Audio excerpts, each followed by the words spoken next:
बहुत समय पहले की बात है। एक छोटे से गांव में, जहां मिट्टी की दीवारें भी बोलती थीं और खपैल की छतों से सपने टपकते थे, वहीं एक छोटी सी कच्ची झोंपड़ी में रहता था विजय, 14 साल का एक लड़का जो जन्म से ही गूंगा था। उसकी मां चंपा दिन भर लोगों के खेतों में काम करती थी।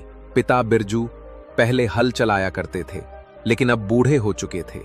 टूटी खाट पर पड़े रहते, कभी कभी दांत पीसते हुए विजय को घूरते जैसे वो बोझ हो। गांव के लोग उसे गूंगा छोरा कहकर पुकारते थे। बच्चों के खेल में उसे कोई नहीं बुलाता और बड़े तो बात करने से भी कतराते थे। काहे का बच्चा है ये, ना बोल सकता न समझा सकता, बस एक बोझ है माँ बाप पे। पर विजय चुपचाप था, मगर अंदर से जिंदा। विजय सूरज निकलने से पहले उठ जाता, मां के साथ खेतों में काम करने जाता, खरपतवार उखाड़ता, पानी भरता, बैलों की नालियां साफ करता। पसीने से लथपथ होता, पर एक भी आवाज नहीं निकलती। और अगर गलती से कुछ गिरा देता तो खेत का मालिक गुस्से में चीख पड़ता, कानों से तो सुनता है ना, कुछ समझता क्यों नहीं, रे गूंगे। पर विजय सुनता भी था और समझता भी। हर ताना, हर चोट उसकी आत्मा में गूंजती थी। शाम को जब बाकी बच्चे लट्टू खेलते, विजय अकेला नदी किनारे की मिट्टी से खिलौने बनाता। कभी बैल, कभी छोटा घर, कभी कोई चिड़िया। यह उसका एकमात्र संसार था जहां वो अपनी चुप्पी से भी बोल सकता था। एक दिन उसकी छोटी बहन सुन्ना गांव की औरतों के साथ काम पर जा रही थी। वो विजय का मिट्टी का बना एक बैल उठाकर ले गई खेल में। वहां एक औरत ने वो बैल देखा और पूछा, ये कहां से लाई तू? भैया ने बनाया है, सुन्ना बोली औरत। वो बैल देखकर चौंकी। इतनी सफाई, इतनी कलाकारी। उसने उसे 2 रुपया में खरीद लिया।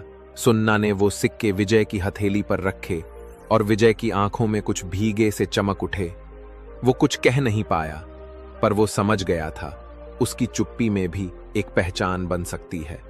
अब विजय खेत में काम करने के बाद हर शाम 2 घंटे मिट्टी से खेलता।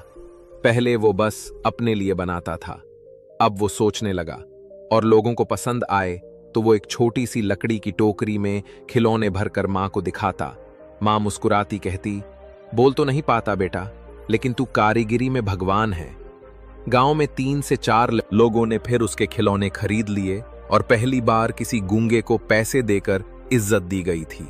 अगले दिन गांव के स्कूल के सामने विजय अपनी टोकरी लेकर खड़ा था। बच्चे खिलौनों को देखकर हंसते। कोई कहता, अरे देखो, गूंगा अब व्यापारी बन गया। एक लड़का उसके खिलौने को तोड़ देता है और वो बस देखता रह जाता है।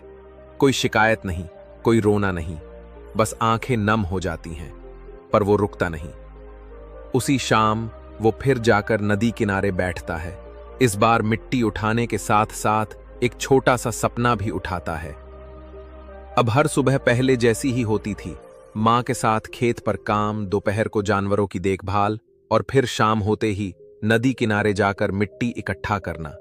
लेकिन फर्क था, अब मन में उमंग थी, आंखों में रोशनी थी। अब वो हर खिलौना सोच समझ कर बनाता था। बैल, झूला, चरखा, लोटा, मिट्टी का छोटा घर, गांव की जिंदगी को सांचे में ढाल देता था। विजय गूंगा था, लेकिन उसके हाथों की रेखाएं बोलने लगी थी।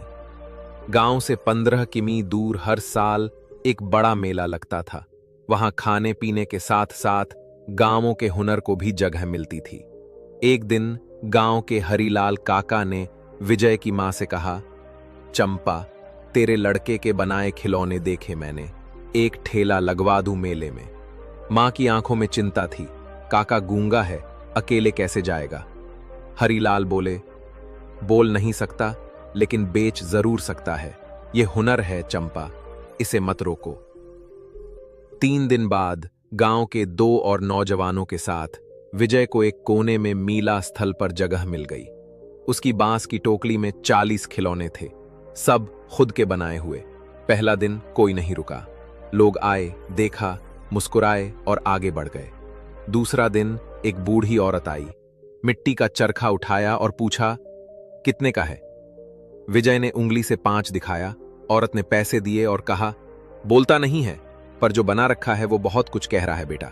उस दिन 4 खिलौने बिके। तीसरे दिन सुबह जैसे ही दुकान खोली, एक कला शिक्षक वहां आया।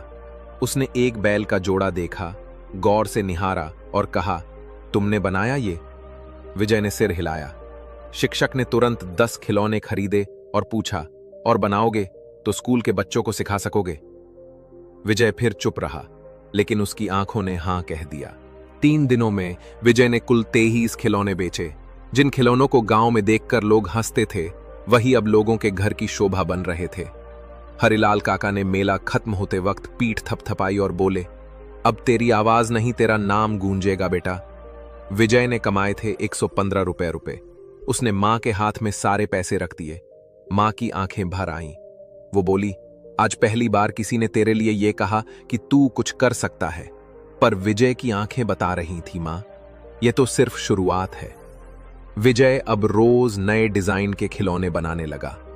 वो अलग अलग रंगों से उन्हें सजाता, सुखाने के लिए पुराने तिरपाल का इस्तेमाल करता और मां से कहता इशारों में, अब अपना ठेला चाहिए। मां समझ गई थी, विजय की मेहनत अब खुद की दुकान मांग रही है। अब जब भी विजय टोकरी उठाकर गांव की गलियों में निकलता, लोग खिलौने देखने के लिए रुकते थे। अरे यही है ना वो लड़का जो मेले में बैठा था? हाँ, वही। देखो कैसे बनाता है मिट्टी से गला। पहले जहां तानों की बौछार होती थी, अब ईद की फुसफुसाहटें सुनाई देती थीं। लेकिन विजय अब भी वही था, चुपचाप काम करने वाला, हर खिलौने के साथ कुछ नया सीखने वाला। हरिलाल काका ने गांव के एक कबाड़ी से पुराना ठेला दिलवा दिया। विजय ने उसे कपड़ा बांधा और उस पर अपने बनाए खिलौनों की दुकान सजाई। उसने टोकरी हटाकर खिलौनों को लाइन से लगाना शुरू किया। बैल, गाय, झूला, मिट्टी की रोटी बनाते बच्चे, छोटे मंदिर और हाथ में कलश लिए स्त्री की मूर्ति। गांव की औरतें अब अपने बच्चों के लिए खिलौने खरीदने आने लगीं। एक दिन वही कला शिक्षक जो मेले में मिला था, गांव के स्कूल से विजय को बुलवाने आया। उसने विजय की मां से कहा, आपका बेटा बोल नहीं सकता, लेकिन सिखा जरूर सकता है। हम चाहते हैं कि वह हफ्ते में 2 दिन बच्चों को मिट्टी से कला बनाना सिखाए। मां की आंखों से आंसू बहने लगे। कभी लोग कहते थे, गूंगे से क्या होगा। आज स्कूल कह रहा था, वो सिखाएगा। अब स्कूल में जब विजय आता, बच्चे उसे घेर लेते। वो इशारों में समझाता, मिट्टी कैसे गूंदनी है, आकार कैसे देना है। वो बोल नहीं पाता था, लेकिन बच्चे ध्यान से उसकी आंखों, उसके हाथों को पढ़ते थे। एक दिन एक बच्चा बोला, गुरुजी की आवाज नहीं है, पर ये सब कुछ सिखा देते हैं। और पूरा स्कूल तालियों से गूंज उठा। अब हर साल लगने वाला शहर का मेला खुद बुलावा भेजता था विजय को। एक बड़ा स्टॉल मिलता था, गांव की कला विजय का हुनर के नाम से। शहर के लोग उस स्टॉल के आगे रुकते, सर हिलाते और कहते, इस लड़के ने तो मिट्टी में सोना बना दिया। अब विजय हर मेले में 500 रुपए से 700 रुपए रोज कमाने लगा था। मां के लिए नए कपड़े, बहन की पढ़ाई, घर की छत की मरम्मत, सब कुछ खुद करता। उसने घर के बाहर एक छोटा बोर्ड टांग दिया था, मिट्टी कला केंद्र विजय कुमार। विजय ने अब गांव के 4 से 5 और गरीब लड़कों को सिखाना शुरू किया, जो स्कूल नहीं जाते थे लेकिन कुछ करना चाहते थे। वो बोल नहीं सकता था, लेकिन उनके लिए रास्ता खोल रहा था। गांव के सालाना कार्यक्रम में विजय को मंच पर बुलाया गया। पहली बार वो चढ़ा था मंच पर। लोग खड़े होकर तालियां बजा रहे थे। मुखिया जी ने कहा, ये लड़का बिना बोले गांव को बहुत कुछ सिखा गया है। सिखाया है कि आवाज नहीं, इरादा बोलता है। विजय आज भी गूंगा है। आज भी सुबह मिट्टी लाता है, खिलौने बनाता है और इशारों से बच्चों को सिखाता है। लेकिन अब लोग उसे गूंगा छोरा नहीं कहते। अब लोग उसे विजय महंत की आवाज कहते हैं।